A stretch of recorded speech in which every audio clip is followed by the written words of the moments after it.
and I did something a few weeks ago that is considered rather dangerous. That is browse the AmiAmi pre-owned section. There were two different figures that recently released that I had some regret not pre-ordering. So I found one of the figures that I was regretting not getting, and it was B grade, which was great because it had about a 5,000 yen discount, which sort of justified buying it because it is a rather large figure, and I knew shipping was going to be awful. Which, surprisingly enough, the shipping for this box was less than I was expecting. It was around 9,000 yen.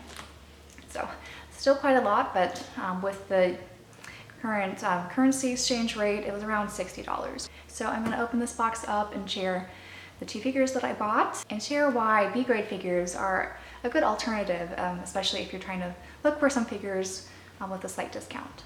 So this box did come to me with a bit of a hole here, so that's concerning, but usually AmiAmi does a good job with packaging.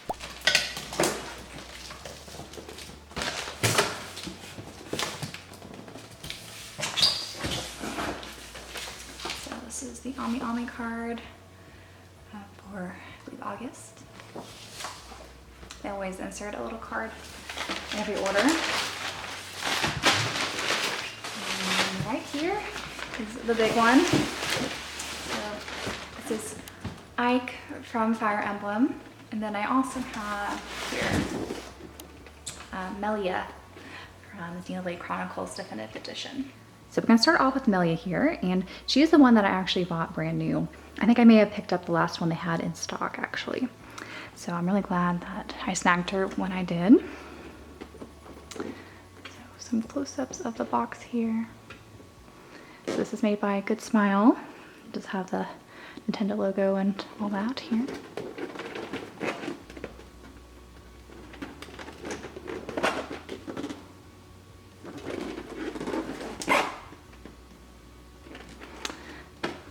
And so I wanted to mention that I did buy her brand new because it does seem like the stickers that hold down the top part were undone. So I don't know if it just wasn't a very sticky sticker or why this was.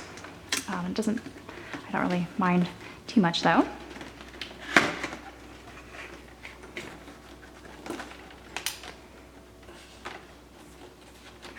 So I'll pull out blister package. So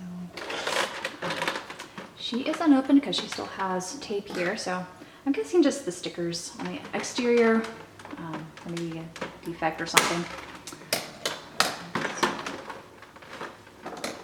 I got it. There we go. And tape here as well.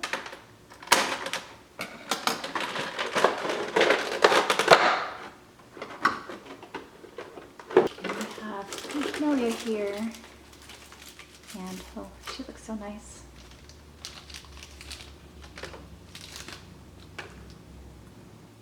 Okay, so this did actually give me a little trouble, so I did that off camera, but it does fit snugly there on the base. All right, so I ended up using the hot water trick. So basically, in this part of the instructions, they recommend running it under warm water.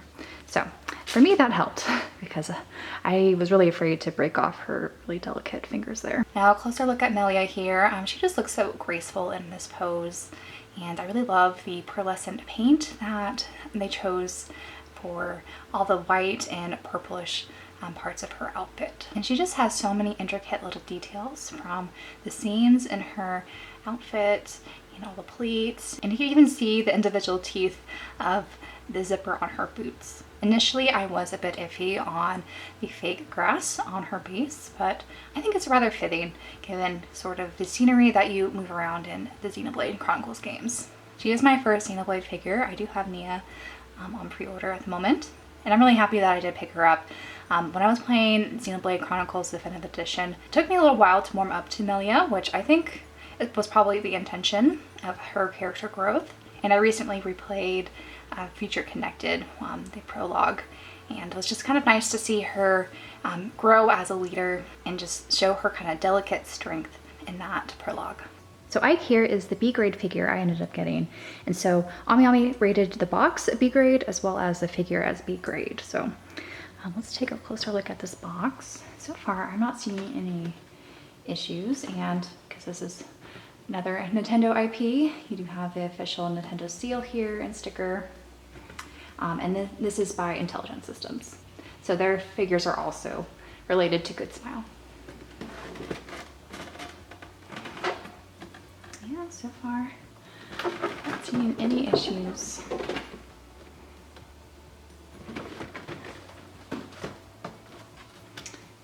Maybe this really small little scuff here, honestly, it does not bother me.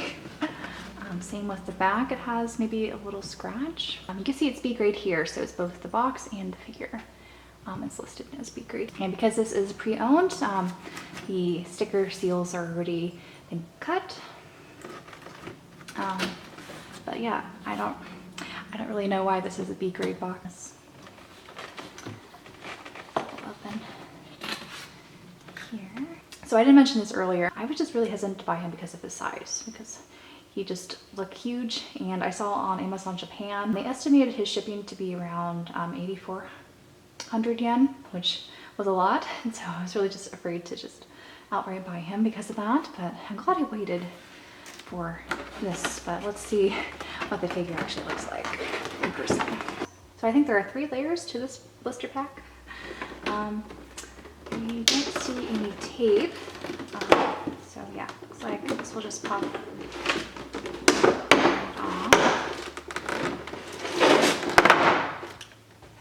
So yeah, both his feet go on here.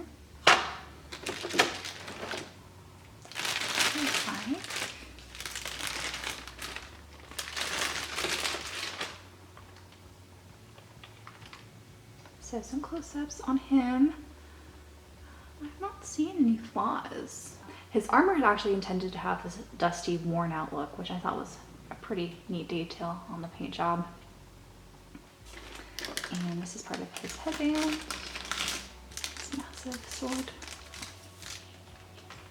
It's a very nice gold sheen, and it has a lot of scratches in it.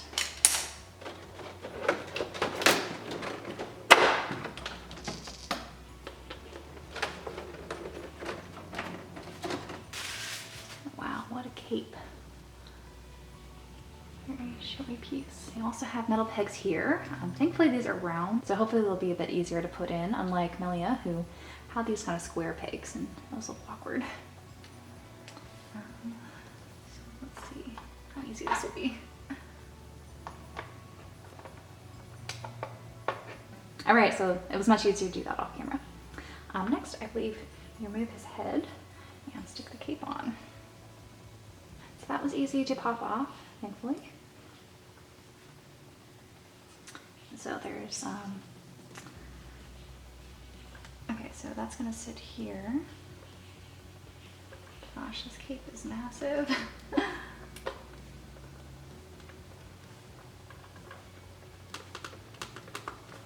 I definitely see why they need a leaning support rod, because this thing is heavy. Okay, yeah, so now his head's back on. I'm going to attach this sword, which I think should just go right in there. Both sides look similar, except I think,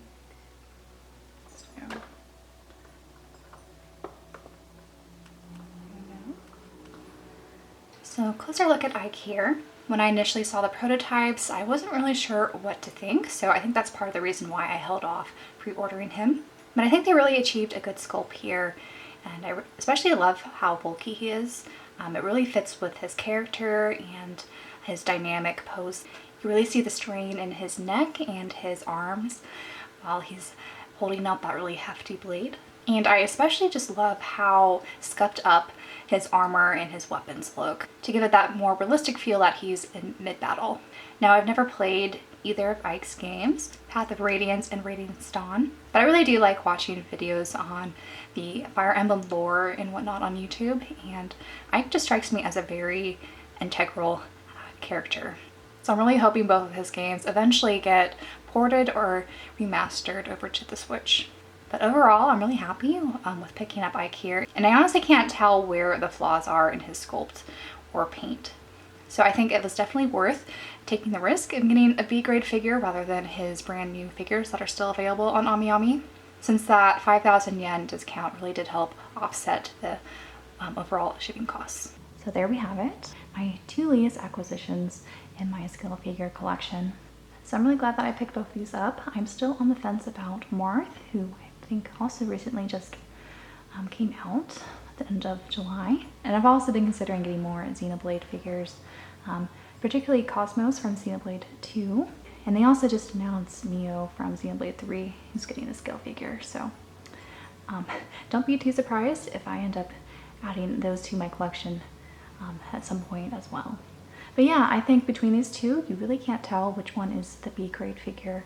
They both honestly look pretty flawless. So I hope this helps encourage anyone who's been considering buying used figures, especially from AmiAmi's used section, and not to be afraid of buying B grade figures. I think when you get down to C grade level, you might have some more obvious flaws. But definitely I think when it comes to B grade figures, it's hard to go wrong with them in my experience. But that's it for this video, and until my next one, bye guys.